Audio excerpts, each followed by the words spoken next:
Today, technology is described as a great leveler and a powerful enabler, especially for women. And to fully realize the potential in designing and adapting technologies to meet the undeserved needs of women and girls in every aspect of life is need of a category we call women tech. IEEE is epitome of promoting new ideas and supporting new ventures. Taking this into a consideration, here we take our vision a notch higher. We present you the secret of entrepreneur success. I, Aditi, on behalf of IEEE Student Branch, welcome one and all present here. It's an immense pleasure to have Ananya Chandra, a Stanford University graduate, along with founder and CEO of Women Prosperity Lab among us. She has done an MSc and MS from HEC Paris, BA LLB from National Law School of Indian University. She is an experienced innovation leader with strong credential in entrepreneurship and corporate open innovation. The biggest barrier for women is that the thought that we cannot have it all. Miss Ananya has here broken all such barriers and emerged victoriously. Her success and passion will motivate every woman and man too. She is extremely talented and has worked in 8 different nations and now there is with us in this event, CONCEPTO. It's really an honor to have you, ma'am, here. Ma'am, please feel free to take it from here. Thanks so much, Aditi, and thank you everyone for attending. Really happy, really excited to be here to be sharing some of the hard learnings I have gathered as an entrepreneur across my journey. Let me start by sharing my screen.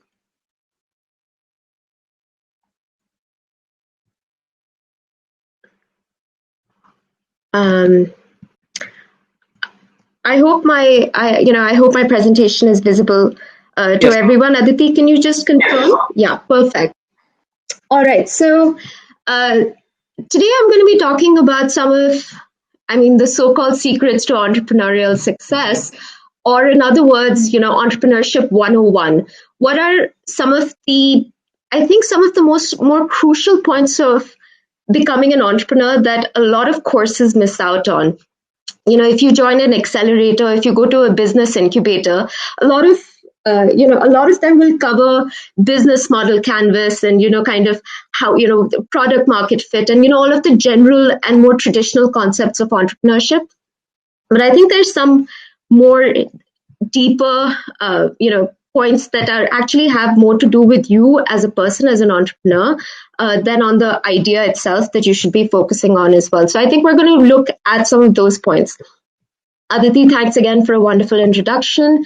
So I won't go into it again. I think the only reason why I feel that I am somewhat qualified to talk about, what goes into, what are some of these secrets to entrepreneurial success is that, of course, I've been a tech entrepreneur myself. I launched a health tech venture back in 2012, scaled it and led it to exit in end of 2016. I've seen this innovation kind of happen, but also at a much, much broader scale. Over the last 2 years, from 2018 to Feb of this year, I was working with the principal scientific advisor to the government of India, helping build out the strategy and the execution of how to commercialize deep tech, innovations that are coming out of India, whether it's in space tech or agri tech. Just how do we take IP that is coming out of our universities and out of outside of universities as well in startups, and how do we get Indian IP-led startups to succeed at an international stage? So I really saw how what are the common pitfalls that you keep seeing again and again in a wide variety of startups across a wide cross section of ideas. So, and once again, that's why I'm really happy to be, speaking to all of you here today. So, I don't know, but it would be great if you could, at this point, I'd love to learn more about you, and please do use the chat section to, let all of us know, about yourself. I mean, do you have any experience with a startup yourself, or if your family runs a family business? Or if you have future startup plans, post college, that'd be really great for feedback for me to know, what sort of audience is attending today. But while you use the chat section to introduce yourselves, let me move on to covering what it is, what I'm going to be asking ourselves as, collectively, 5 questions today. The first question is a conceptual one, in that, is every new business venture that gets launched a startup? And from there, we're going to go into a question some of you may be asking yourselves as to whether you are ready, whether you think you're ready to be an entrepreneur. And if you are, then where should you begin? Where should you even start to hunt for your ideas? And then let's say you have a couple of ideas that you've come across and you think that, they're worth pursuing. We're going to go over, how should you go about evaluating whether your idea is even worth considering or not? And, from questions 2 to 4, it's all, I'm going to be proposing, quick back of the envelope tests that you can use in your daily life, to keep checking with yourself. Am I working towards becoming a good entrepreneur? Am I building the qualities I need as an entrepreneur on a regular basis? And then, if you don't know what you want to be what you want your startup to be doing, how are you going about finding those ideas and evaluating those ideas? So I'm going to be proposing 3 quick tests that you can keep using to keep checking in with yourself as to whether you're making progress. And then, I think the fifth, the fifth question is, okay, great. Other than a great idea, is that all I need? Well, of course, I think an idea is important, but there are other equally important factors. I can't go over all of them, and I think that it also depends, on your business. But I will be touching upon what I think are other crucial aspects to entrepreneurial success as well. So great, let's move on. So the first conceptual question is: every new business venture a startup? And once again, I think it'll be wonderful if you can use the chat section, to take a minute to address what you think are, the differences between a startup versus any other SME. Is there a difference? Is there not a difference? Actually, is it just that startups are just a cool word that people have started using, but actually it's pretty much the same thing as describing your, chai wala, sitting outside college. So, would just use the chat section to share your thoughts on what the difference is between a startup and an SME. We'll just take a look at the chat section. We'd really love it for you to use the session, use the chat section for that. So just moving on now as to what I think is the difference between a startup. What distinguishes a startup? I think 3 things, if you find present in any small business venture, these 3 features can really distinguish any normal SME, can set startups apart from a normal SME. So the first thing is, typically, when you are a small business venture, you have very limited resources. When you have limited resources, some people may choose to not raise money from outside by, inviting other people to participate in, but through equity. They're going to, look for organic growth. They're going to look for short-term profitability. By that I mean that, whatever revenue you earn, you pay, the costs go out, and whatever you have as positive free cash flow then gets reinvested in your business to grow forward. That cycle every SME has, but that is the only choice, or that is the biggest room for growth that you have. So you rely on your internal profitability for growth. Whereas a startup doesn't have patience for that. The startup thinks that there is such a huge market to capture, there is such scope for growth, that they are focused, or that there's such scope for revenue down the line, that they are focused on short-term growth rather than short-term profitability. So they are willing to burn potential revenues. They're willing to undercut competitors. They're willing to price their products at very low price. They're willing to offer discounts, something like, what we've seen, the Zomatos and, the Food Pandas and the Swiggies of the world constantly offer discounts to try to compete with each other, because they think that if they're able to outlast their competitors, that market is so huge that it is worth sacrificing short-term profitability to capture that growth. And hence, one of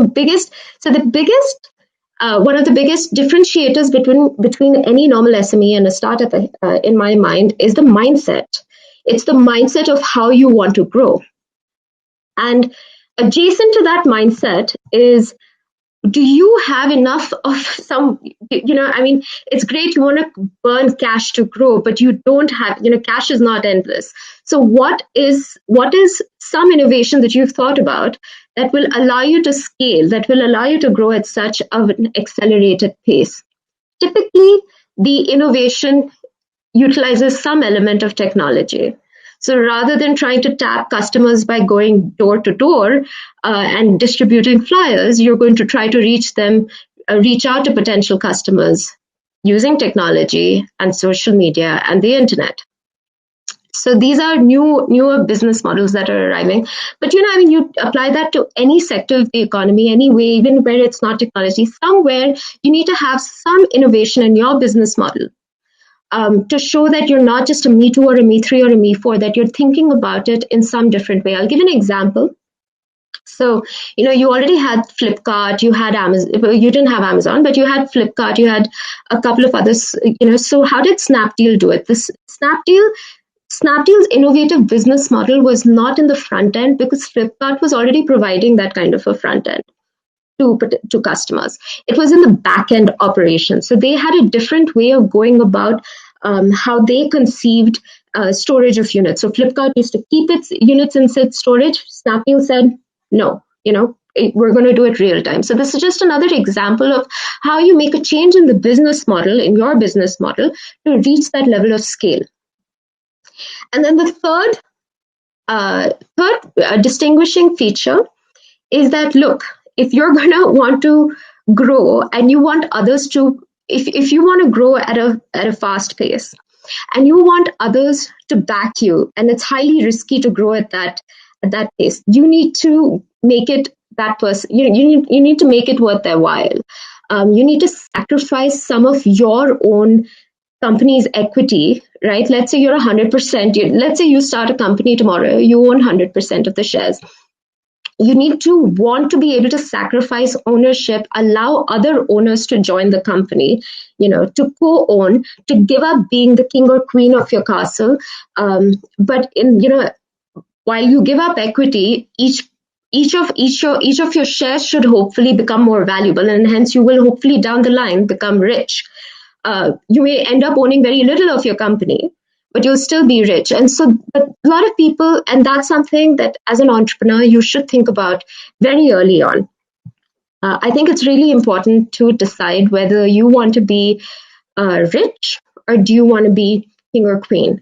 Because if you want to be king or queen, then it's going to be very tough for you to, navigate your startup journey, because investors will always want to get as much equity. Of course, that you should negotiate, but the thing is, your internal, if you want to own more of your equity, and you want to be calling the shots, and you don't want to be like Steve Jobs, who was thrown out of Apple, the company that he started himself, right? You can be, so many founders find themselves in the position where they grow the company only for the investors to throw them out as CEO, because they, believe that, that this founder is not capable of of taking forward the company at a particular level. So this was a great founder to bring the company up to a certain level, but we should have a more mature or, a slightly more seasoned CEO. So this does happen. And if you don't want to see that happen, then you may not be ready to be a startup founder, and you may want to look for other avenues rather than just, going in the normal startup route. So this just brings me, this reiterates, this is called the thing that I'm talking about, the rich or king, is, called The Founder's Dilemma. It's a book and a wonderful article that if you have time, you should read it in, the Harvard Business Review by Noah Wasserman on, the trade-off you need to make as an entrepreneur. So, just touching very briefly on this trade-off, because I have mentioned it already. The trade-off, why should you even have to make a trade-off? Like, why is this even something that you should be considering? Well, it has to do with the potential of the company that you're starting. If you want your company to reach its full potential, chances are you will need other people to participate in the success and in the growth. And so you'd have to, so here you start off by being the king of your company, right? You're a small startup founder. You start off being the king. And then if you sacrifice some equity and so why would you do that? You would do that to, make it a bigger company, and you would do that to grow faster and to outcompete your competitors. And so you have a, higher chance of helping it reach closer to its potential here by giving up more of your company rather than by holding on to it, right? So as Noah Wasserman says, it's an exception when you're able to grow the company while still not being, a majority shareholder. And just to reiterate that point as to why it's really important for you to decide and why it's not always great to be king of your castle or queen of your castle. It's sometimes, it's easier to grow as a founder, easier to compete by, choosing growth than riches is, if you just look at this, major companies across the world and how long it took for them to attain $1 billion valuation, right? You look at, so the ones in blue, like AT&T, Wipro, TCS, Infosys, right? They attained $1 billion valuation, but they took years and like double-digit, right, time to get there. And then you look at Zomato, like 7 years, Paytm 5 years, Ola 3 years, and this is where startups went to venture capitalists and said, "Look, I'm willing to give up a stake in my company for the money you give me, and grow with me. Let's grow together." And so yes, they gave up a share in their company, but they also managed to reach $1 billion valuations much quicker than they otherwise would have because they didn't have access to that money otherwise. So yeah, let me coming back to just summing up. The reason why I start with distinguishing a startup from an SME is I'll share my own experience, because when I launched my company in 2012, it was the start of we were in the early days of the startup mania in India, and I think that it didn't, for me, I did not even evaluate whether I should, do I need venture capital funding? Should I be going for venture capital funding? Or is my business model and are my aspirations more in line and more aligned with being a lifestyle business? Of course, often people say, you should aim for the stars, but you still need to consider what it is that you want as an entrepreneur and the kind of growth you're willing to pursue. Having said that, we have several incredible startups in India that have achieved the growth that I've been talking about here, that startups tend to achieve without raising from outside. We have Zoho, Wingify. There are wonderful examples of what are called bootstrap startups. But please note that these startups would fall in this exception box rather than be the norm. So you can do it, but it's hard. All right. So question 2, are you ready to be an entrepreneur?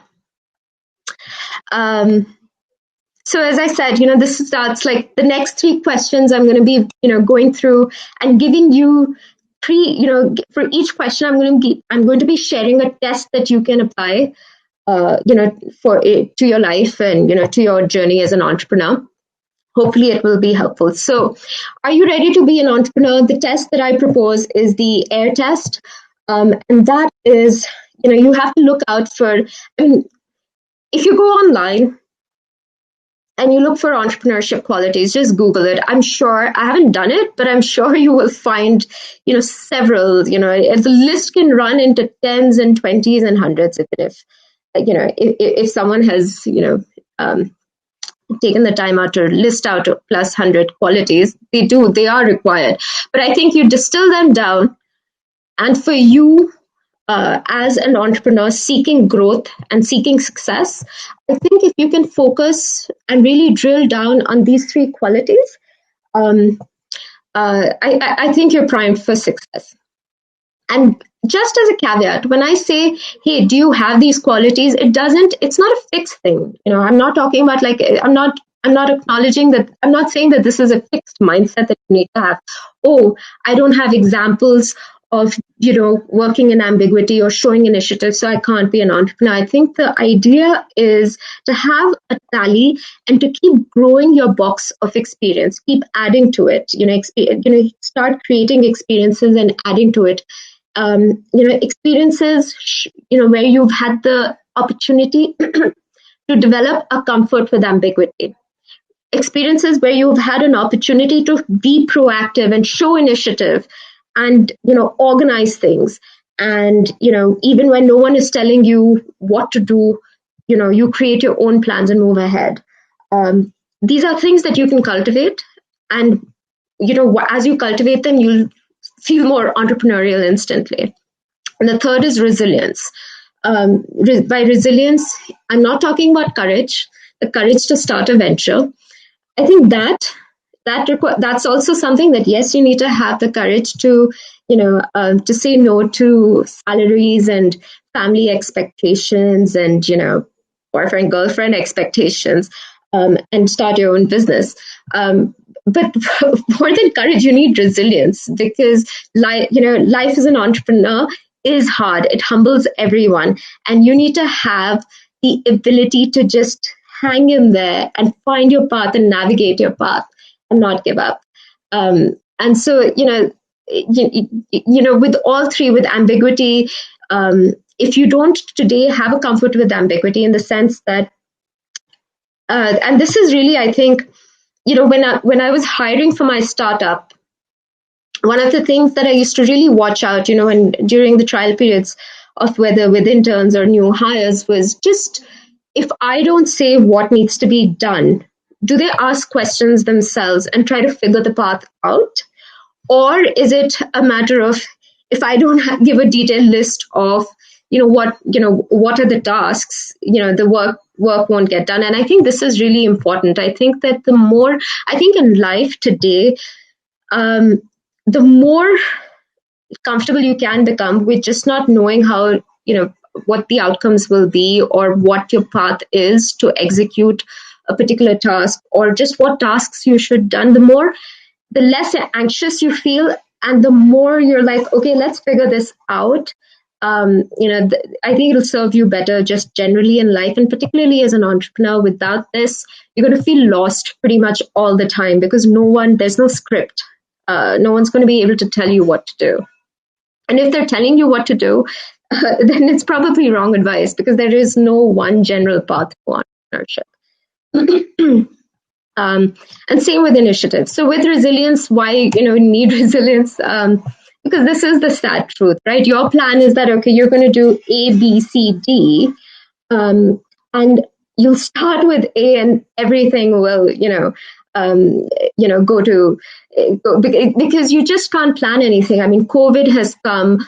Customer sales that you thought would materialize are not there. What you thought customers would be interested in turns out they're not. You did like plenty of surveys, and everyone said that yes, we'll buy this product. And then but when you actually launch it, no one does. Or the other way around, sometimes the other risk happens where you launch something and it goes so viral and you don't have the back end systems to support that viral growth. So for example, we were pitching our tech, so our product back when during my startup days, to one of India's biggest multinationals. And we had pitched for just like one of their offices, and they wanted to introduce it for all their offices across the country. And we're like, oh my god, we're not primed for back-end support for this. So I remember that it's like that can also be a situation. So entrepreneurship will test you. And your test is not just getting the product market fit right. Your test is not just finding a great idea and executing it. Your test sometimes on many, many days is just hanging in. So, right. Which, brings us to the next question, as to, okay, fine, you have decided to be an entrepreneur. So the next question is, where should you begin? And for this, I propose, the NPS test, which has been, I've adapted it from, the NPS test was initially proposed by Talb and Shahar, and I really love it because it's so simple and it allows you to kind of have an ongoing list of the three most important things, which is what are the things in life that give you meaning. And as a separate question, what are the things in life that give you pleasure? And as a third question, what are your strengths? So, once you do the Venn diagram, and whatever comes in between is what you should identify as your so-called development zone, where you should be developing your ideas. To make it more concrete, let me share, right? This is not my NPS diagram, but someone's what things that could potentially give you meaning is getting recognition and learning new things. Things that give you pleasure could be that you like traveling and listening to music and watching movies. And where are your strengths? They could be your humor, your patience, your comprehension, so on and so forth. And so for this person, when they analyzed, when they did their NPS test, they realized that they want to focus, their development zone should be in the field of communication and problem solving. So these are the things that they want to be playing with, where they will find, maximum meaning, pleasure, and strength. So, moving on, you found your development zone. You've got a few ideas coming out of it. Okay, let's say it's in fashion tech. So you're, in your development zone.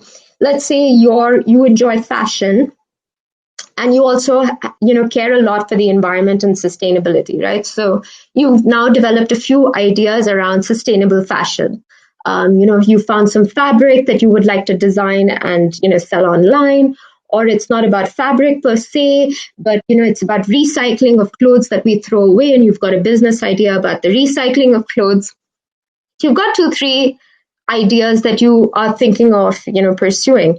So then the crucial question becomes, okay, how do I evaluate these ideas? How do I even know that they are worthwhile pursuing? And so, there's this author called George Day, and the test that he proposes, I think, is worthwhile remembering. It's called the Real Win Worth It test.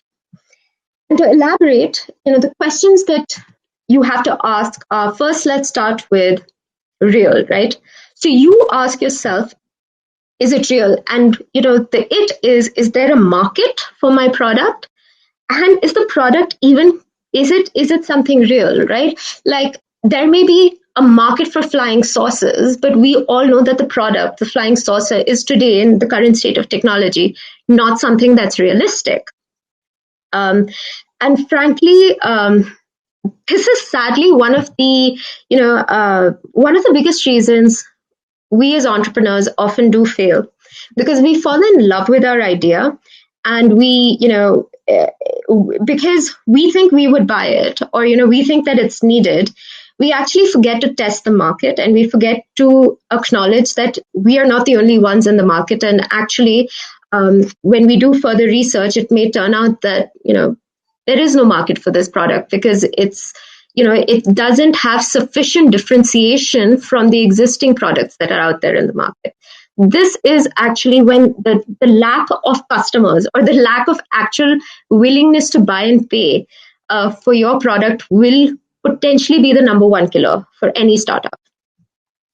And so examples of, how badly people may have gotten it wrong, right? If you do, don't feel bad, because people have literally spent billions of dollars in wrong products. So I think one of the best examples comes to mind is the Segway. You may have seen these, during, if you go for a tour of the India Gate, the Segway is used for taking tourists along. It's easier than walking, right? But actually, interestingly enough, the Segway was conceived by its inventor as a substitute for cars, not as a substitute for bicycles. So they, spent over $100 million developing this vehicle, thinking it's going to be the car killer, right? And they were expecting to sell 10,000 units a week. And in the first 6 years, they only sold 30,000 units, because what they fail to realize is that there is no market for a Segway. Who's the market? The market are, they had assumed the market are people who currently own cars or want to own cars. What they didn't realize is they didn't understand that market enough to know that this kind of a product will not substitute for a car. People who require a car will still need a car. They won't tomorrow go and buy a Segway instead. Another example, of course, closer to home is Tata Nano. There was an assumption that there is a market for really, really low cost priced vehicles, such that everyone, even our motorbike owners, should be owning a car. But unfortunately, at time where we were in India, India had an aspirational middle class. So for every middle class owner who wanted to own a car, they didn't just want to own a car because they wanted to get from place A to place B. Owning a car meant it being a status symbol. And so, the Tata Nano, by being the cheapest car on the market, eliminated itself from consideration, because it was the cheapest car in the market, and it was almost as cheap as a motorbike. And so, it no longer was a status symbol. And so this is another example where, even big companies have forgotten to evaluate what their market is. Having said that, I do want to offer another example of the opposite thing happen, where, venture capitalists may try to convince you that there is no market for your product, but that's where you as an entrepreneur, it's your vision that comes in. So let's take Uber's example, right? So Uber's example, so when Uber started pitching its, when they were launching and when they were scaling up, a lot of venture capitalists were comparing, when they were trying to figure out what is the market size of, for Uber and its competitors, they were comparing Uber only to taxi operators, right? And so that's fair. Uber does compete with your normal taxi companies, right? Like Uber came to India and competed with, before Ola was there, competed with Meru cabs. But actually, it's really interesting because Uber has disrupted the car owning market. A lot of people, myself included, don't even use our cars because we prefer, it's easier to take an Uber. So actually, Uber's market size was not just limited to those who take taxis, but also those who currently today take public transport because they found taxi prices too expensive, and those who took cars who would find Uber more convenient. And so, it works both ways. Understanding your market and understanding your market size is, worthwhile investing a significant time in. So I've talked about asking yourself, wait a minute, is my market real? Does that market even exist for this product? And just on the market being real, my gosh, when I was at AGNIi, which is the India's technology commercialization program, which I co-built for the principal scientific advisor, this was one of the biggest problems we used to have, where you had a lot of great innovation, but that innovation, until it doesn't find a use in the market, is just that, right? It's not a usable product.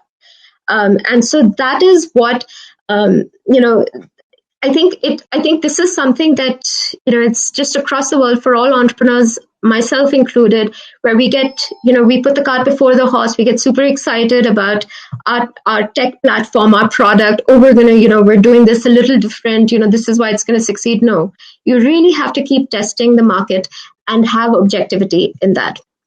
And similar to the market being real, I mentioned the flying saucer example for, hey, is your product real?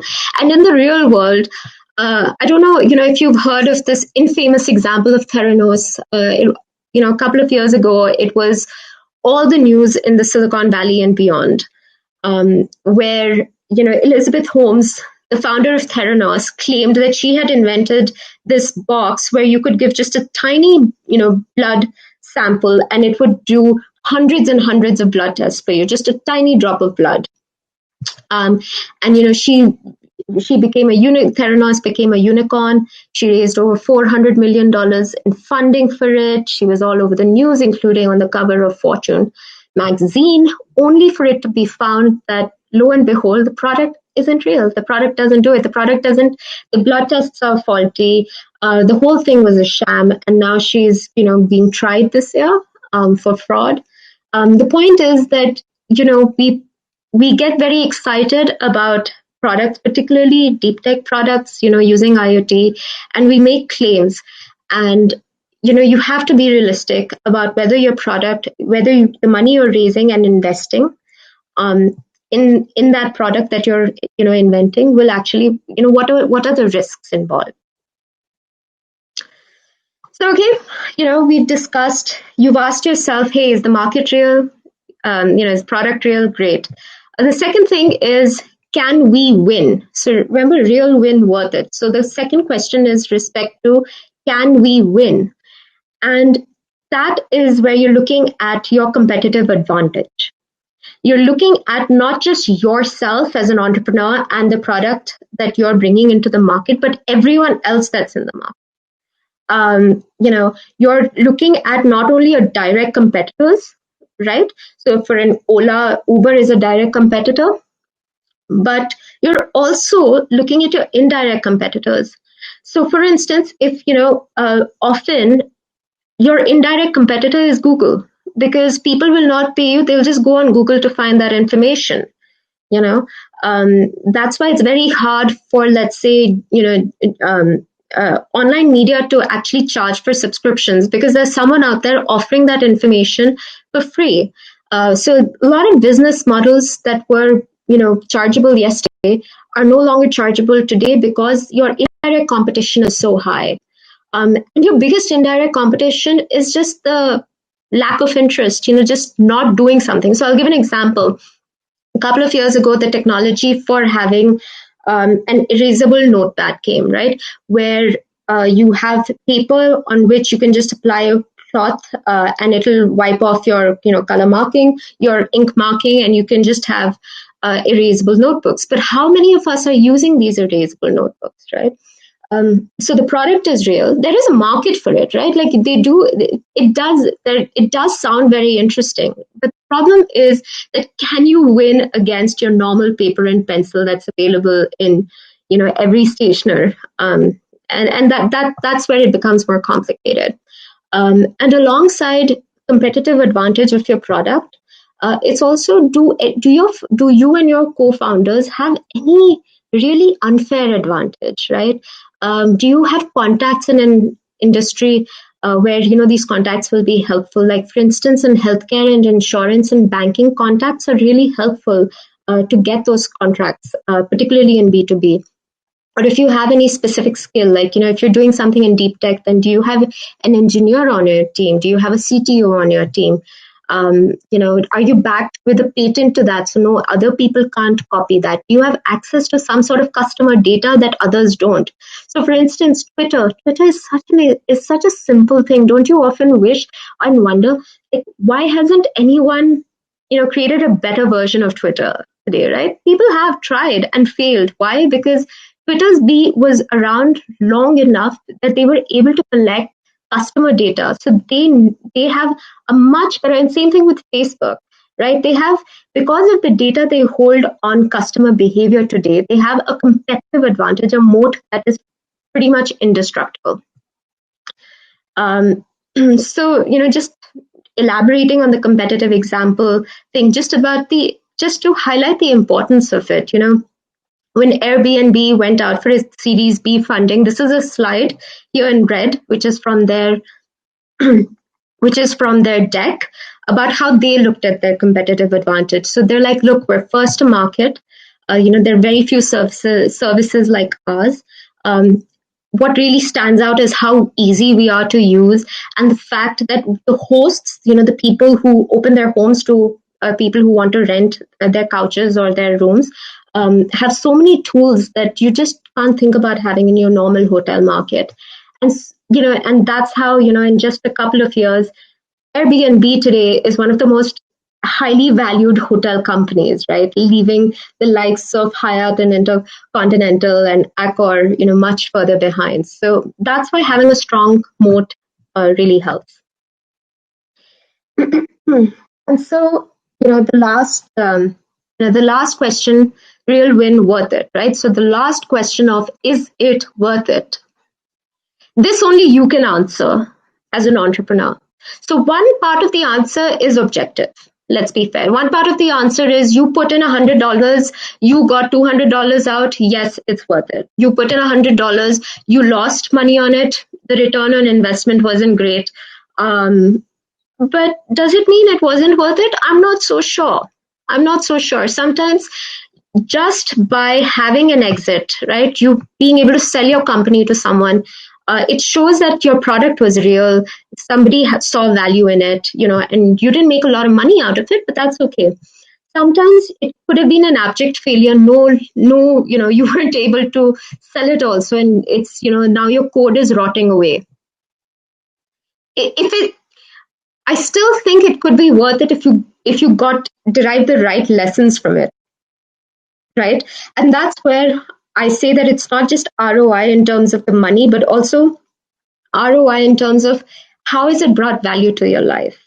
And I think as an entrepreneur, you will face failure in some aspect. It just is. That's life in general. But if you look at failure, and I'm trying not to make this sound cliched, but I'm speaking from personal experience. If you have made it worth it by actually investing so much into it that you have now a new set of skills that you wouldn't otherwise have had, a new set of experiences that you can deploy in your next venture, and networks of people that you wouldn't otherwise have gained, then it's worth it. But if you went into it and just didn't come out of it by juicing the entire opportunity as much as you could, then and sometimes you can't, right? Sometimes you really struggled along the lines, then you have to think about it. Maybe it's not worth it.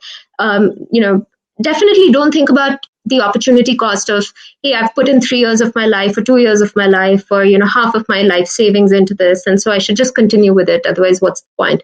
No, if you're really not getting enough out of it, don't worry about the opportunity cost. It's okay to exit. There's no shame in saying, okay, I've given it the best shot I could. I'm not giving up. I'm moving on. And I think there's a difference. So coming on to the last part of, today's talk, other than a great business idea, what else do I need, right? great, I've got my idea. I think it's real. I think I think I'm going to win, and I think it's worth it. Fantastic. What else? So there's a lot here to cover. So I'm going to go I'm going to be very brave. I think that, again, there's a lot that you need to focus on, but the most important thing, other than yourself as an entrepreneur and your idea, that you need to focus on is your founding team. And that includes your co-founders. The ones, by co-founders, I mean only the ones that will join you, take equity, not, they're in it full time. They are, not expecting a salary upfront. They have the financial wherewithal to bear the risk for the first 1 to 3 years, and you have a high level of trust with these co-founders. That relationship is as important as the person you choose for marriage. So be careful about who you choose. And then your founding team are your first few hires. And, that's where Steve Jobs said that the first 10 people that you add to your startup will really determine its success. And so really look for A+ people, people who focus on their passion, not on their skills. So even if they're not, like, you hire a content or you hire a social media manager, they may not have done it before, but if they're really enthusiastic about your thing, it'll come through in the social media posts. And that's just an example. Along with having a really strong founding team, I can't emphasize how important, having a network and ecosystem around you, how important that is. You have this incredible support through IEEE, but, look beyond, and look at various levels. Locally, look at, university level incubators, look at local startup events. Start speaking to, networking with your fellow students to find, who could be other co-founders here. Also reach out to what's available nationally. Having worked, so I've worked at Invest India, which runs the Startup India team and runs AGNIi both. So, I've seen how much value the Startup India portal can bring, and I think it's underutilized. And, if you have the opportunity, they have some fantastic resources available for nothing, for free, that you should make use of.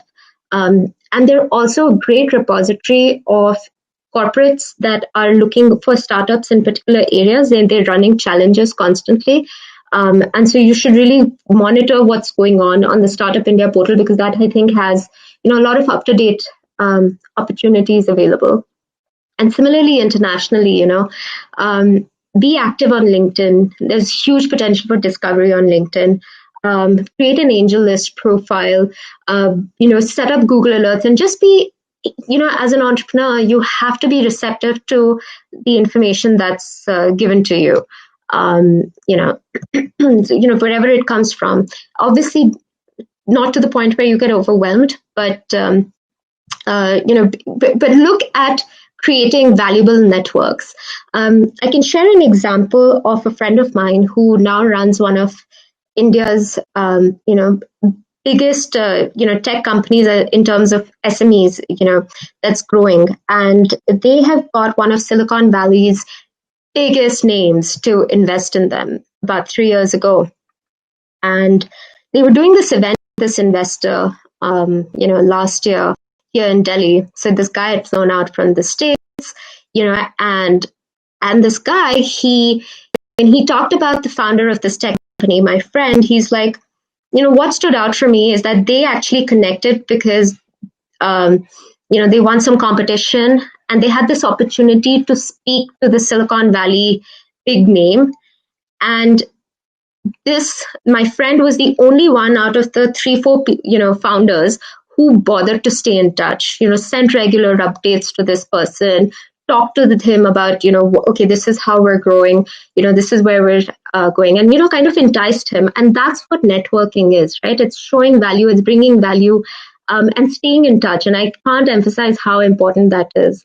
And, this is a screenshot of the Startup India portal.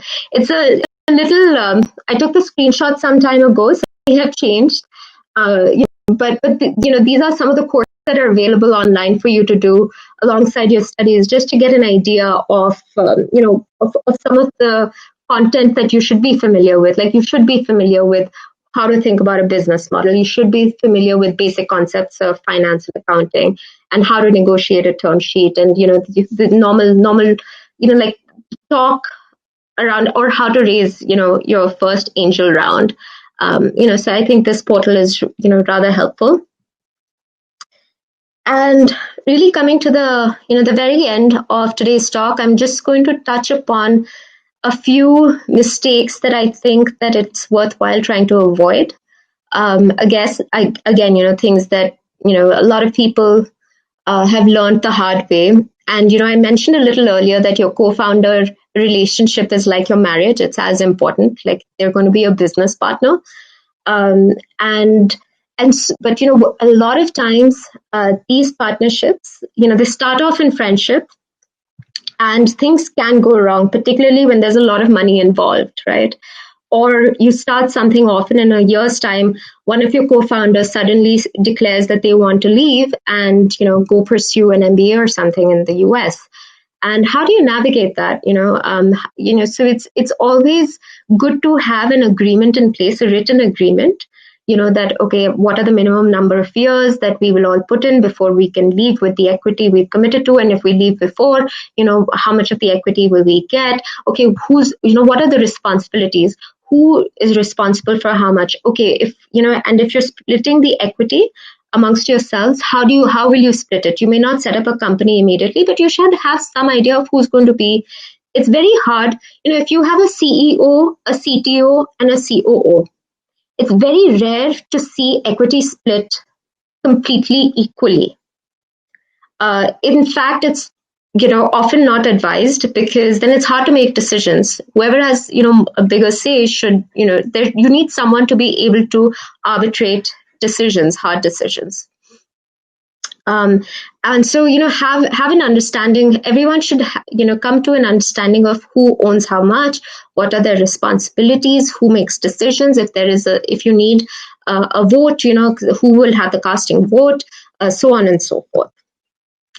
Secondly, I don't know how many of you in the audience today are thinking of launching something there where you have a patent, but I've seen a lot of this happen at AGNIi, where founders are very protective of their idea and very protective of their IP, and it's important to protect, but it's important to strike a balance.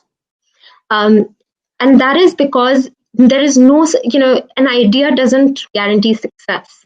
10 people can have the same idea, and there were, I think, 15 search engines before Google came. Don't quote me on it, I don't know the exact number, but there were a lot of search engines before Google came, right? Google wasn't the first search engine to organize the information of the internet in a usable, user-friendly manner.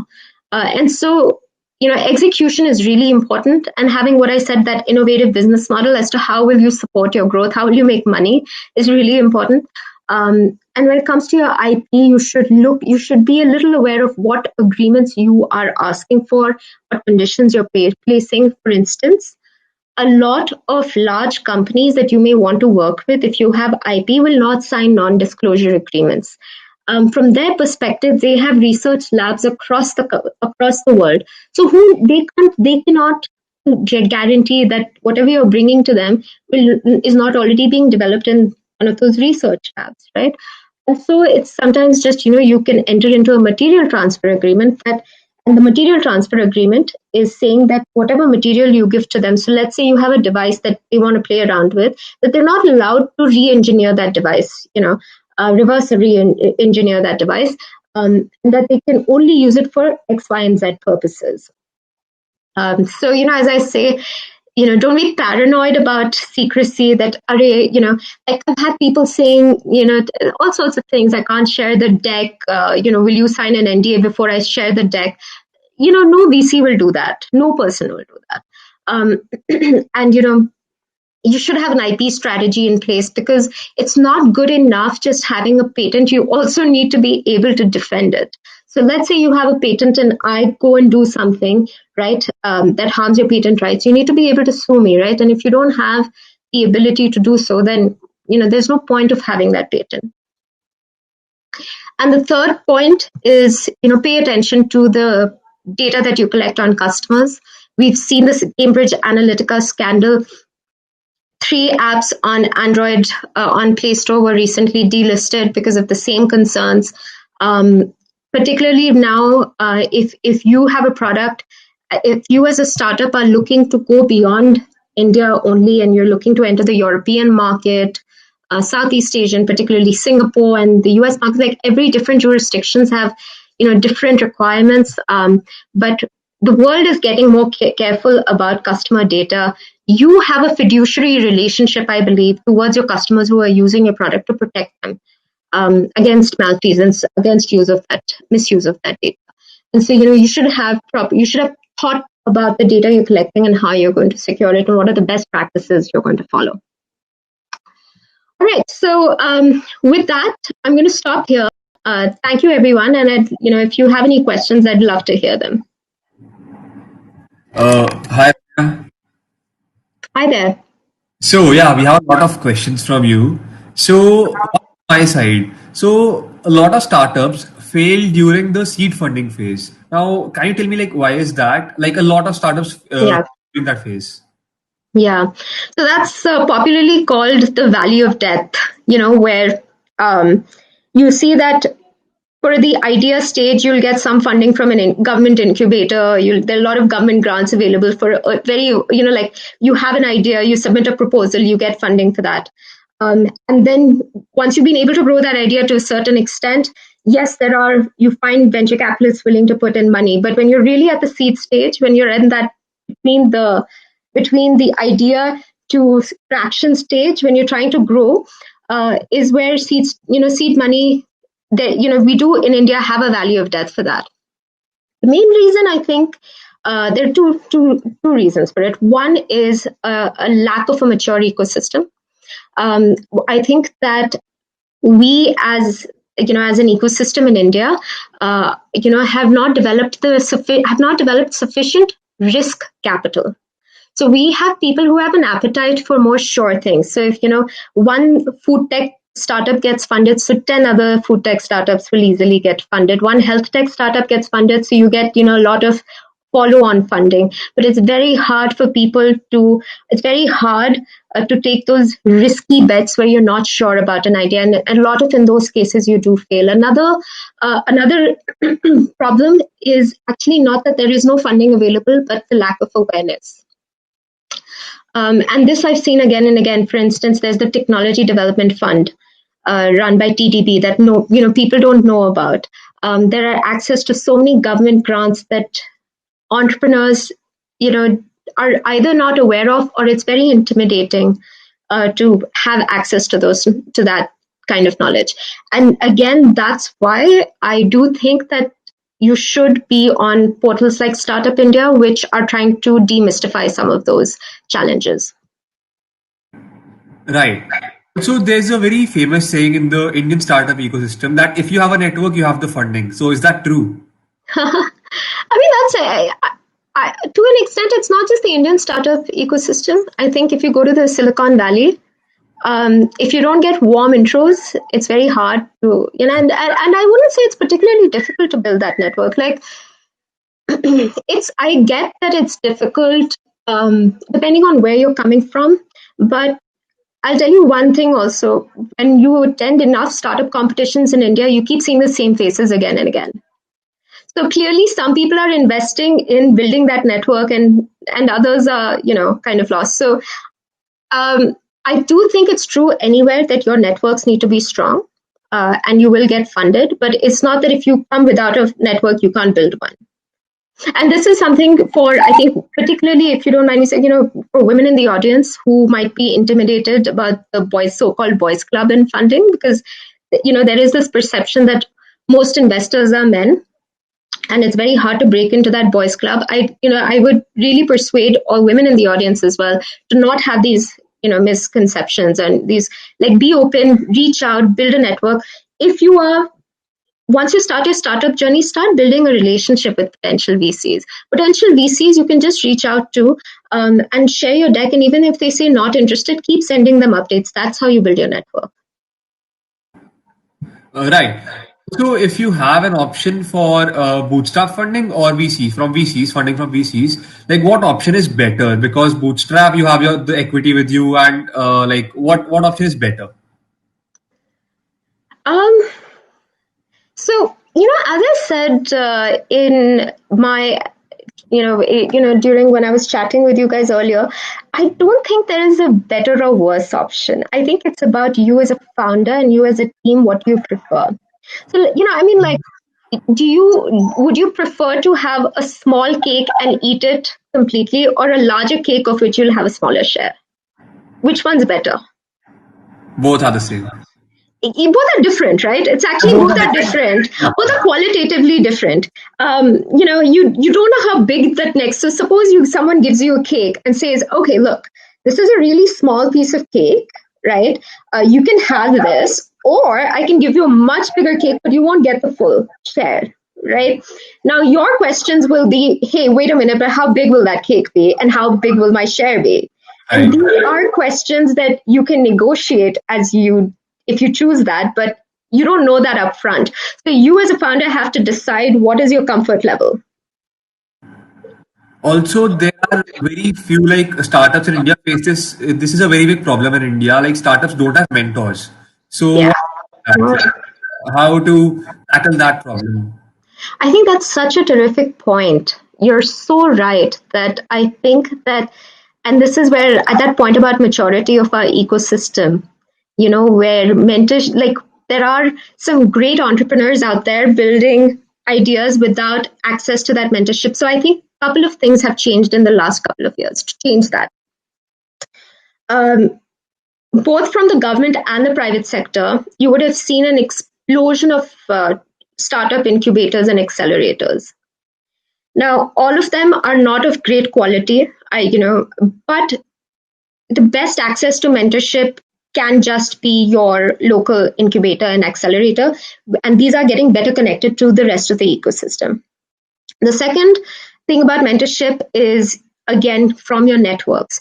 You have to craft your network such that you have peers in it, because some of them will, add value to you. There will be other startup founders who've reached some success, and you can actually reach out to them and meet them for coffees. So in the startup world, everyone meets for coffees. Coffee POV, chai or coffee. You meet, and so start reaching out to potential mentors.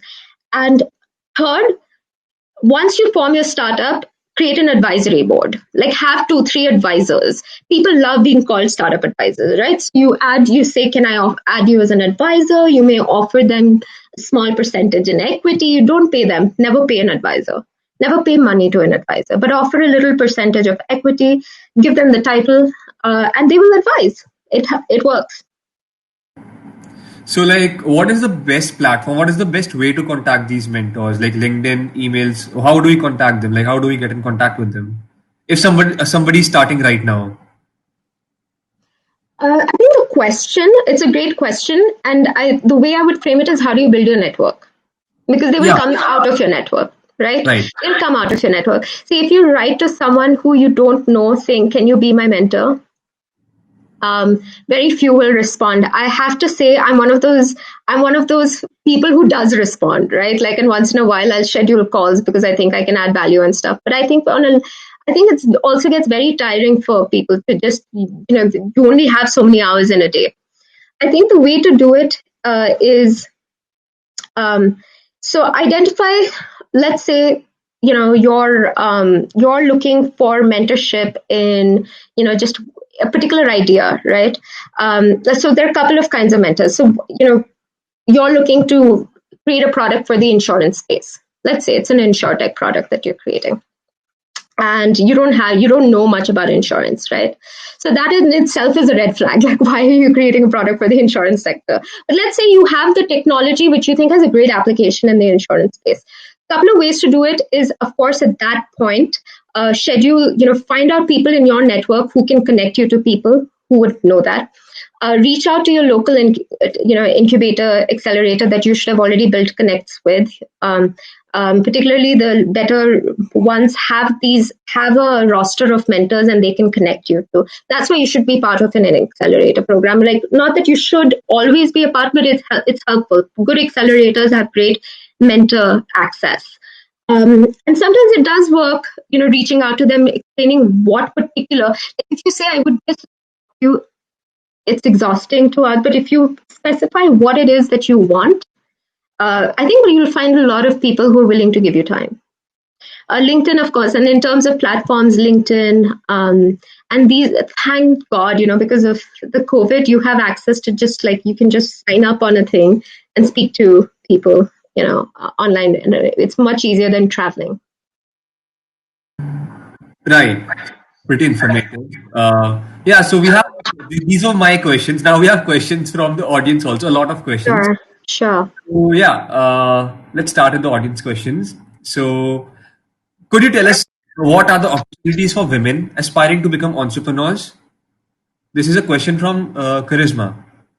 Hi, Karishma. I think there are as many opportunities for women as there are for men.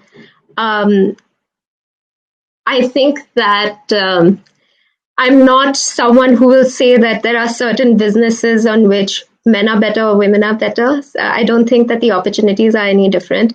I know some fantastic male founders building fantastic products for women, and the other way around. What I think, as a female founder, you have access to certain opportunities, yes, for accelerating your company. So Goldman Sachs has a 10,000 women initiative for you to consider. There are Stanford Seed, which is the program I attended, is always looking for female founders. And so, it's a great time to be a female founder. There are a lot of people willing to support your journey in various ways. But in terms of your business idea itself, please don't feel limited or constrained in terms of opportunity. Yeah. Oh, well said, Ananya. So yeah, next question is from Aditya. He's asking, what are the rules that stops companies like Theranos operating in India? Like, we have certain coding for kids startup whose ads were removed yesterday after of the ACI rules. So what's your take on the maximum no publicity is bad publicity? I mean, what are the rules for startups like Theranos? So where did Theranos go wrong? So Theranos started off, in India. I mean, it's a faulty system everywhere. Where research-based startups, it's hard enough for health tech startups that are into research. It's so expensive to do clinical validation and so on and so forth, and it's harder enough to commercialize. So I don't think in India we have to worry about the Theranoses. I think that I think that Theranos was an example of extreme. What's the word for it? Where and the problem didn't the problem with Theranos really occurred at the point where she took her devices into Walgreens. Well, she took her devices into Walgreens and used those devices on actual patients. Until then, it was fine. There was no problem with Theranos because they were still in the research phase. So, I mean, if your concern is as a startup founder, if you're a health tech founder, in India, it's the regulations are slightly more lenient.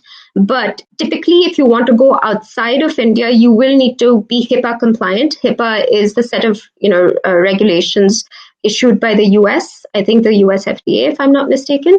I could be wrong, but the point is that if you're in the medical field, you have to be really aware. Otherwise, you get in trouble like Theranos did. But then your second part of the question, if I heard correctly, was what was the question about publicity? Could you just repeat that? I'm trying to find the question in the chat section. Is no publicity better than bad publicity? Was that the question? Right. So recently we had this company, right, who's been publicizing. It's an edtech company. I won't take the name. So he's asking if this type of publicity is all right for startups. I mean, that absolutely. I'm not. I think that. So you look at a startup and you look at what is your competitive advantage to an established company is that you're more agile. You have, because of your fewer resources, you have created some innovative business model. You understand your customer better. Um, but the downside of being a startup is the lack of trust. Your name has not been around. For instance, just in my vitamin supplements, I will go for Organic India, a name that I know, versus the thousands of Amazon brands that are launched every day, promising all sorts of GMP certification just because I trust Organic India. The brand's been around. So, as a startup, and this is a great question, actually, this is something else that, I in one of my other talks I've addressed. Okay, so. Trust as a startup founder is not just with your customers, it's with your investors as well. There have been times everyone expects that you're going to make a mistake somewhere down the line. During COVID, a lot of startup founders were found to be hiding the truth and reality from their investors, from their employees. And this percolates down to how you treat your customers as well. And so, the trust factor is something that you as a startup founder, actually, it's a currency you need to keep the value up of extremely high, particularly in certain areas. Like, I think in e-commerce, people are still forgiving. Like, there have been all sorts of examples of, you get a brick rather than a phone and stuff. But in other sectors, it's much harder to rebuild that trust. And so you should treat that as a currency right from day one. Right. So I have a follow-up for Aditya's question. Yeah. So, like this company, they have, I think that they have the best market research ever. Like they know their market, right? But the means they have used, the advertising, it's like it has been called ethically wrong. So, like, should startups engage in these types of activities, or should the advertising be like mainstream advertising? I'm so sorry. Could you just repeat the question again? So yeah, this company, this edtech company, has superb market research, right? Yes. Yeah. They know their audience, like their target audience, right? Yeah. But a lot of people are saying that they played with people's emotions, the emotions of the parents, right? So, Yeah. all right for startups to do these kind of things just to get the revenue up. Yeah, look, I'm not going to comment on any one particular company. It's not my place to. I don't want to, make this the forum to comment on one particular company's strategy. Marketing of your product is really at the heart of this debate, right? What you're asking, like, how do I portray my question? How do I portray my product? And the question is really, the answer to it really lies at who likes to be manipulated. None of us, right? None of us like to be manipulated. And that's where trust comes in. And particularly, I think,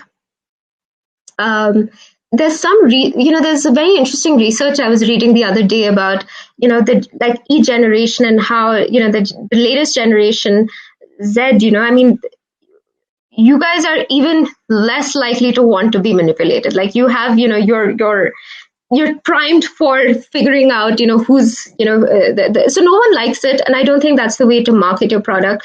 Frankly, by the time your company becomes that big that you can do that kind of advertising, that's a separate set of challenges. I think that where I'm like right now, where the level at which I'm addressing is like when you're looking at your first 2 years of growth, right? How do you get your first angel check in? You won't have the money to do mainstream advertising. You won't have the money to run YouTube ads and TV ads. So let's be real, like these questions are really not going to be things you have to consider.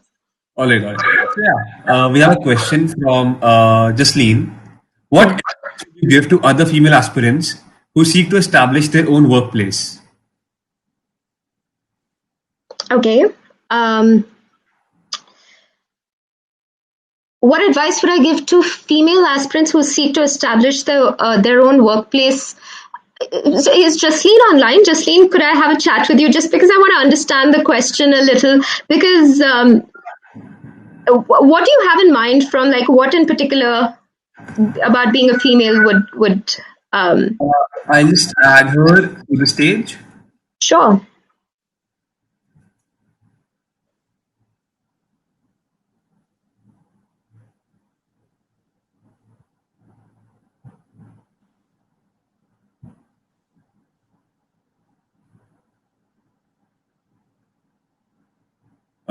She join for some reason. No problems. So I think, no, not an issue. I think, okay, okay, I'm very happy to address some, uh, some advice that I think that I can offer as an entrepreneur who happens to be a female. Okay, so one thing, what are the common challenges that female entrepreneurs face? And this is by no means just female entrepreneurs, men can face it, and not all female entrepreneurs face it, but just some of the common challenges that one has seen. Um, so, um, which one should I address? First one, there is research. So I'm going to address the ones where I feel there is research to back this. Okay. There is research that shows that women tend to go for less aspirational and more lifestyle businesses that are, and, than men. And this isn't because women are more risk averse necessarily. It could mean that there is lesser access to funds and lesser access to mentors as well. And mentorship, as we discussed right now, is really important. And so the number one advice I could give is, even not funding, cultivate a network of well-wishers and mentors, and be part of accelerators, and don't count yourself out. Because again, research supports that women do tend to have a confidence gap, where where compared to men, there's this interesting survey that showed that men who met 60% plus of the job criteria applied for a job, whereas women, even at 90%, weren't applying because they didn't feel they were qualified enough. So there is clearly some sort of confidence. Don't count yourself out. And then the second piece of research that shows is that during pitching, women tend to be more, be more conservative in their estimates. And so I'm not saying that's necessarily a bad thing, but it's something to keep in mind that, again, feel free to be ambitious about your plans, and then the third, look, family and all of that, expectations, that each is individual. I've seen as much my husband, who has also been an entrepreneur, face it as me. So don't think your experience is, just defined by your gender. Yeah. Right. Justine joined the page. So, Justine, you have something to say? A follow-up? I'm not able to join. I can hear you, Justine. Yeah. Oh, okay. I am already joined because it's not showing anything. So, do you have a follow-up? Yeah, but the question is like I am the chair of women in engineering, but still there are some female aspirants who would like to change from technology to having their own entrepreneurs, becoming their own entrepreneurs, having their own companies and all. So I was asking, that is, what advice would you give for them to have a startup? How will they start? How will they go and reach out? That is, I'm asking. Sure. Thanks, Jasleen. Jasleen, I think that today there are a lot of resources that they can use. So Startup India itself has a Women Entrepreneurs Initiative, and that's actually very good because they go around India, they help connect women entrepreneurs, and they themselves are connected to so many women entrepreneurship organizations. So that's definitely a good start. A second good resource is Shiro's. Which in India, like shiros.com, which has communities for women entrepreneurs where you can get a lot of support meet like-minded aspiring female entrepreneurs. And there are a lot of female entrepreneur themed events. So you just have to be on LinkedIn and be tracking these events, and I'm sure you'll come across more than you can ever attend. And they're very, very useful. You get to meet very interesting people. And that's a great way to start. Thank you. Thank you so much. You're welcome. Thank you, Jasleen. So, this question is from Zakaria, and it's a pretty interesting one. Sure. As an entrepreneur, would you keep pushing yourself, or would you hire someone more experienced to run the company, like when Apple hired the president of PepsiCo to be the CEO? Great question. It's one of the easiest questions. I would hire people smarter than me. Hands down, hands down. There is, leadership styles. A lot of leaders are heroic leaders. They want to be the heroes of their organization. Something goes wrong, they want to swoop in and save it, etc. But I'm a big believer in post-heroic leadership, and that is, I think as a startup entrepreneur, you'll be a leader. Essentially, you're leading a team of 2, 3, then tomorrow 20, and then hopefully you'll grow it to be a massive organization. But you are a leader the day you decide to do a startup. It's not about you. A leader doesn't think about themselves. They think about the company and they think about all the people they're leading. That's the difference between a manager and a leader, right? A leader has that charisma and is thinking about the bigger picture. And as a leader, what I found useful and I found very effective is that if rather than telling people, okay, this is what needs to be done, exactly, you show where they need to go to. You show, this is what needs to be achieved. You set out some of the ways to get there, and then you help them navigate that journey. That learning is much more effective than hiring people who just want to be told what to do and, then they'll do it. So when it comes to, even like when you're particularly, and this is something when you raise venture capital, your VCs will be looking, do you have this quality of delegation? If you are poor at delegation, that's actually a red flag, because at a company or where you're a unicorn, you have like 1,000 hires across the globe, etc., offices across the globe. You obviously will need to delegate, and at that point, you can't be learning the skill of delegation. Yeah. Right. Well, I think that was very well answered. Next, we have a question from Ratik. So he's asking, what according to you is a more effective approach? Working with a lot of ideas all together, or working on one idea with full dedication? Oh, that's a great question and a difficult one to answer. It's a difficult one to answer. Okay, let me. I haven't reached that stage of life where I'm 100% sure about the answer. But where I am today, I think that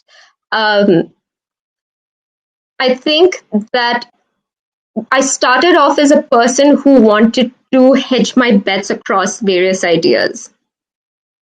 And I thought I was being smart about it. So we actually launched an app called Walk On, and then we launched an app called Just Move, and we tried to do both because, the same hedging of bets. And that really taught me how it's really important to, rather than trying to juggle too many plates, because that's actually really impossible as an entrepreneur to do, focus on an idea and start pivoting from that idea towards where you need to go. Because you won't be able to effectively pivot from idea A to idea B if you're pursuing idea A1, A2, A3, right? You can't go, it'll become really complicated. So I think that in hindsight, or where my learning is today as an entrepreneur, is that it's better to be focused on one idea, but don't be committed to the idea. Don't fall in love with the idea itself. Just fall in love with where you want to get to and pivot from there. Right. So we have a question from Priyank. So how do you think the startups of this year would be affected in the post-COVID era? Great question, Priyank. Couple of things. I think the startups that will be launched in this year will learn to be more resource efficient than startups in previous years where funding was easily and readily available. So I think there's a greater chance of more startups dying, but also for there to be a particular kind of leanness. Also, startups this year that will be launched it won't be like, should we think about offering video consults? Like if you're a telehealth, like if you're a healthcare startup, right? Like this won't be an option. Like you will already be primed to do things that embrace the so-called new normal. So you have an advantage there. You don't need to, because you're building things upfront. Imagine you're competing against companies that have to go revisit the code and revisit the drawing table. You already are at the drawing table, so you have an advantage there. And I mean, disadvantages are there. I mean, yes, funding is, but that's what I mean. Like, the advantage of that is you will be able to develop in a very lean manner. And the third advantage is that you have a lot of talent supply, because jobs are hard to get by. So you'll have access to great talent at cheap prices. Right. So I think that answered Priyank's question. So next we have a question from Aditi. So as we all know, entrepreneurship is a long process where we face lots of ups and downs, sometimes go through emotional and mental breakdowns. So despite all these, how to keep ourselves motivated and enthusiastic throughout? Fair enough, Aditi. And yes, I think you've articulated it really well, the journey of entrepreneurship, and there are challenges, and that's why you have to build your mental resilience. Okay, I think that's a great question, because I think two top tips from myself, and again, every person's journey is different. Two top tips are: invest in your mental health. Whether it's meditation or you're walking, or just keep your routines. So, don't be so devoted to your company that you don't take time out to see what's going on internally. The stress can get to you. So take care of your take care of anxiety and stress, and, be physically active so you stay healthy. And the second thing is that being an entrepreneur is very, very lonely. So you're very alone when you're at the top. You can't talk about your business challenges with your employees, right? You don't want to talk about your stress about getting your customer sale done. And that's why it's very helpful to have peers, have friends who are entrepreneurs who are facing similar challenges, are at a similar stage, and this is your community of peers, and you should be meeting them on, it should. So this is something that I learned at Stanford Seed, where we had something called leadership labs. And this is a concept that all of us can apply, even normally, right? Where 4 to 5 entrepreneurs meet every 2 to 3 months to discuss one of the business challenges they're facing. And I can share more about the leadership lab later with you if you're interested. But the point is, create this cohort of friends who are fellow entrepreneurs like you, who you will meet on a regular basis, and talk about your business challenges. It will make the journey less lonely, and you won't feel like you're the only one experiencing this. Right. So then I have a question from my side. Sure. It's a very common saying. It's another saying in the startup ecosystem that if you want a successful startup, find a problem and create a solution. Right. So I feel that you can create a need you can create a need instead of finding a problem. So does that work? It's very hard to create a need. Does that work? I mean, we've seen recently, right? On the iPad. Which one? Which example? White Hat Junior. They created a need. Yeah, and even I use the iPad example. Like, if you had asked, and what is that? Who's that? Henry Ford, who said if I'd asked people if they wanted, what they wanted, they'd said a faster horse and cart, right? When he was creating. I mean, look, I think that a need is tied to the market question. So what is the question, right? The question, if you take a step back, you as an entrepreneur have to decide, these are my financial and time. Time is also a resource, right? This is the money and the time that I have in pursuing X opportunity. So how do you evaluate that opportunity?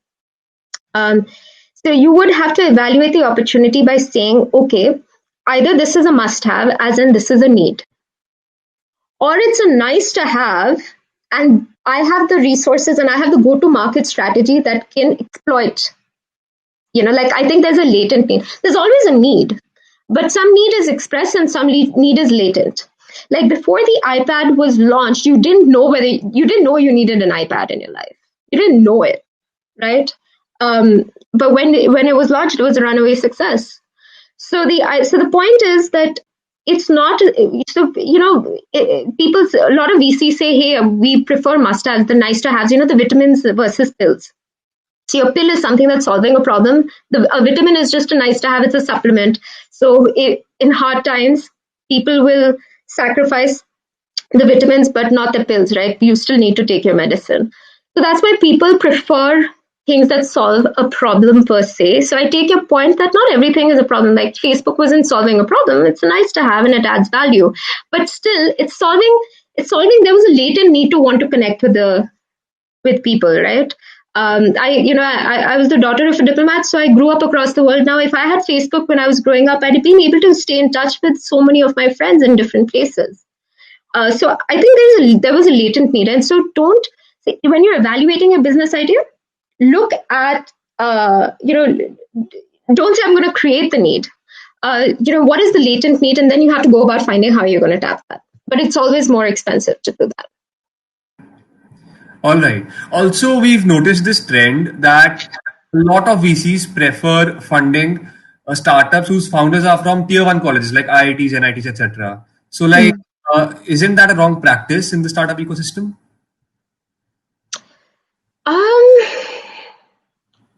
There is a trend, fair enough, that certain VCs do tend to fund IIT engineers, but right. I wouldn't say that that's overall the most prevalent practice. It's not about right or wrong. If you look at it from a VC perspective, they're taking risks as it is, right? It's a huge risk they take. So they're trying to hedge their bets against things. But yes, it's not right to exclude someone just because they're not from a particular college. I grant that, but I don't think that the practice it's talked about, but I don't think it's as rampant as we fear as entrepreneurs. As I said, I'm an NLS graduate, right? I'm not anywhere close to in that circle of entrepreneurs that get funded, but I did get funded. So that's why I'm not. You have the Stanford tag on you, right? Sorry? You have the Stanford tag on you. So like that works, right? No, I wasn't, not at all. It wasn't there that time. Really, it was just NLS and Clifford Chance. And so I agree, tags help. And tags do help, right? Status and brand. And unfortunately, branding is important, but it's not the only thing. You look at Practo. That's an excellent example of co-founders, from the South, not from your IITs. They were not from IIT. And, they built a credible business. All right. Yeah, that makes sense. So, Tanmay has a question. What was the biggest struggle when becoming an entrepreneur? What was my struggle? Your biggest struggle. What was my biggest struggle? Sure. There were so many struggles. But I think that the biggest challenge that I had was managing a team, because I'll tell you what, and this was perhaps a little specific to me, but I think that a lot of entrepreneurs will face something similar. You get a founding team that, the founding team that we got was crazy excited about the idea of Walk On. And that was really what was, it was a fitness rewards network. And so when we chose to pivot from Walk On to Just Move, I think one of the biggest challenges, there were so many challenges, right? Funding challenges, hiring challenges, confidence, resilience challenges personally. But I found that was not the biggest, but at least the most interesting challenge. That's where my learning as a leader really came. As to how to carry the team along with you as you pivot towards new ideas. So that these are the HR issues I think that are really important. Right. So we have, I think, 3 more questions, and we have a little time left. We have 5 minutes with us. So yeah, we can go ahead with one more question. So what kind of support did you have from people around you when you embarked on your journey? Like, what do we do if we don't have support from friends and family? Okay. Yeah. So I think that embarking on an entrepreneurial journey, it's important to have your support of your loved ones. But if you don't, it's not that it's a dead on arrival thing. I think then you need to be aware that during your lowest points, you may not find that kind of support from an understanding family member that you rely on emotionally for that emotional gratification. But the good part about entrepreneurship is that your friends and family probably don't even understand what you're about to launch. Really, they don't really understand why you're doing it. They support you, but they don't really understand, and they don't need to understand. My mom still can't explain what Just Move did. And so I think that the key thing is, as I said, reach out and embed yourself in an ecosystem. That ecosystem can be a local or national accelerator. Now there's so many international ones as well. Create your own support network of fellow peers, of mentors, etc. That's going to be very useful for you as you grow forward. What kind of support did I have from people when I embarked on my journey? It was such an interesting time. I really think that one of the reason why I say reach out to accelerators is that I wish I had, because I didn't access that support. I was a very much I can do it all, perhaps a little brazen, perhaps a little overconfident kind of entrepreneur. And so I think with through my learning is that have that support. So the very fact that you're asking this question is great. That means you're primed for that. Thanks a lot. That answered all our questions, and this was a really good question and answer session. So yeah, over to you. Thanks, ma'am, for giving us your time and guiding us. Not at It all. was really very informative. With this, we come to an end of the session. So it was great having you here, ma'am. And I'm sure your words will definitely inspire many people and to achieve their goals. I would also like to thank audience. Thank you so much, ma'am. Thank you so much. Thank you, everyone. Great spending time with you all. Bye. Bye bye, Aditi. Bye, Ananya.